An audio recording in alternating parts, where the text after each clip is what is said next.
ಪರಿಶುದ್ಧ ನಾಮಕ್ಕೆ ಸ್ತೋತ್ರವಾಗಲಿ. ನಮ್ಮ ಪ್ರಾರ್ಥನಾ ವಿಷಯಗಳಿಗೆ ಯಶಸ್ಸು ಬೇಕಾಗಿರೋದಾದರೆ ದೇವರ ಆಲೋಚನೆಯಂತೆ ಪ್ರಾರ್ಥನೆ ಮಾಡಬೇಕು. ನಮ್ಮ ಆಲೋಚನೆಗಳನ್ನು ತೆಗೆದುಕೊಂಡು ಹೋಗಬಾರ್ದು.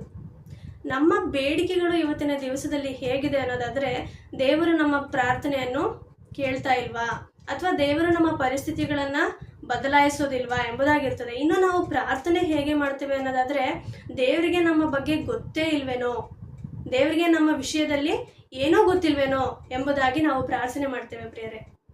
ಇಲ್ಲ, ನಮ್ಮನ್ನು ಸೃಷ್ಟಿ ಮಾಡಿದ ಆತನು ಆತನಾಗಿದ್ದಾನೆ, ನಮ್ಮನ್ನು ಕರ ಹಿಡಿದು ನಡೆಸುತ್ತಿರುವ ಆತನು ಆತನಾಗಿದ್ದಾನೆ, ನಮ್ಮ ಅನುಕೂಲತೆಗಳನ್ನು ಪೂರೈಸುತ್ತಿರುವ ಆತನು ಆತನಾಗಿದ್ದಾನೆ.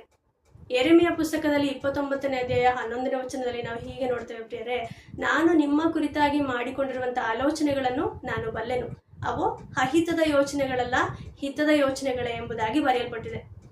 ದೇವರು ನಮ್ಮ ಕುರಿತಾಗಿ ಹಿತದ ಆಲೋಚನೆಗಳನ್ನು ಮಾಡಿದ್ದಾರೆ. ಹಾಗೆ ಇರೋದಾದರೆ ನಾವು ದೇವರ ಆಲೋಚನೆಯಂತೆ ನಾವು ಪ್ರಾರ್ಥನೆ ಮಾಡಬೇಕು.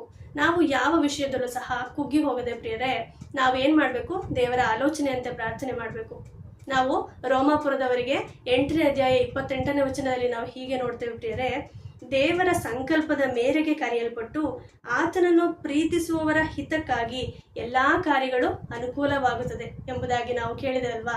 ಅದೇ ರೀತಿಯಲ್ಲಿ ನಾವು ನಮ್ಮ ಆಲೋಚನೆಯಂತೆ ಪ್ರಾರ್ಥನೆ ಮಾಡದೆ ದೇವರ ಆಲೋಚನೆಯಂತೆ ಪ್ರಾರ್ಥನೆ ಮಾಡಿ ನಮ್ಮ ಪ್ರಾರ್ಥನಾ ವಿಷಯಗಳಲ್ಲಿ ನಾವು ಯಶಸ್ಸನ್ನು ಕಾಣೋಣ.